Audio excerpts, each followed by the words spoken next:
Hello and welcome back to another session of Therapy and Panels.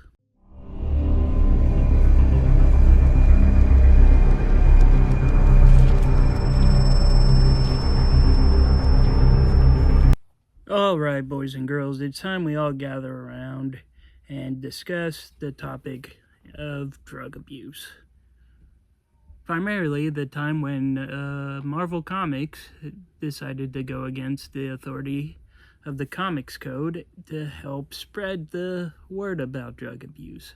Back in the 1970s, Stan Lee received a letter from the government asking if there was a comic they could make to help the kids learn about the dangers of drug abuse at the time.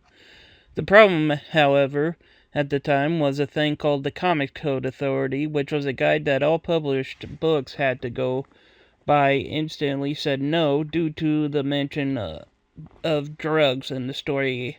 Just to be clear, the Comics Code wasn't concerned about Marvel saying, hey kids, drugs are great or anything like that. It just that the word drugs was used on it. That was against the code. That's it. Stan, feeling strongly about this idea, managed to convince his publisher to run the book without getting the seal of approval by the Comics Code. Did it work as well as they hoped it would? Only one way to find out as we take a look at The Amazing Spider-Man issue 96.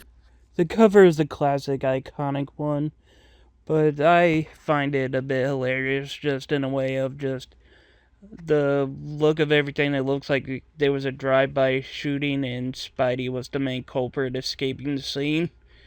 I do like how it mentions nothing about drugs in the cover itself, but then again, that could be due to them hiding that topic from the Comics Code. I could be wrong on that, that's just my thoughts. We begin with Spidey returning home from England due to events from earlier issues, and he heads straight to the Daily Bugle to sell his latest pictures of Spider-Man to Joe Robertson. Joe's reactions are sharp enough that Peter begins wondering if he knows the secret or not, but he doesn't worry about it as back at school, Harry invites Peter to see Mary Jane perform in an off-Broadway show, and he agrees the moment Harry offers to pay. Because nothing motivates a college student more than it's free. Later on, while sitting around the city as Spider-Man, he reflects on Harry's father, Norman Osborn, who at one point was the Green Goblin, and is thinking about taking up Norman on an offer he made about getting a real job. When they encounter each other, Norman says he'll think about it, and for some reason mentions he will be at the Broadway show as well. I'm sure nothing will go wrong with this realization. On the way to the theater, he stops to save someone strung out on drugs from falling off of a building, and after handing the guy off to the paramedics, he manages to change back to Peter, acting like nothing ever happened, and he manages to get with everybody.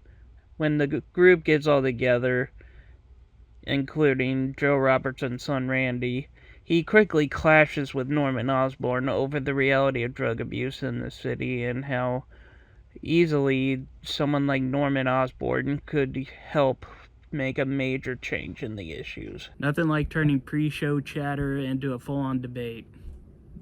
This is one of the reasons why I don't go out much anymore. Things only continue to get worse as Harry is continuing getting irritated with Mary Jane flirting with Peter, which Peter definitely didn't plan, but at the same time he didn't really seem too hard to tell her to knock it off. And during the show, Peter's spider sense keeps going off as he notices that Norman seems a little off. No, I never really realized it, but the Osborns have really weird haircuts. Sometime after the show, Harry has finally had enough and decides to leave in a jealous huff, dragging Mary Jane with him, as Peter decides to follow Norman, stopping at an old hideout of his as he realizes that Norman's memories have returned, meaning that the Green Goblin is back, and he remembers that Peter Parker and Spider-Man are the same person as we end the issue. And with that, that is the first issue of the three-part drug abuse story, and for my diagnosis for this first part, it's a decent start. It is beautifully well drawn, and the writing shows just how much issues like drug abuse haven't changed much today when reading the whole scenario with Randy and Norman. It's really crazy when you think about it. I also find it interesting that even though this book is most known for the content with the drug stuff feels more like a B-plot story and a basic Return of the Green Goblin story. And with that, that is the end of today's session. Thank you all for attending. If you liked the video, please be sure to leave a like, comment, subscribe. And until next time, I am the Super Guru signing off. Tune in next week for part 2.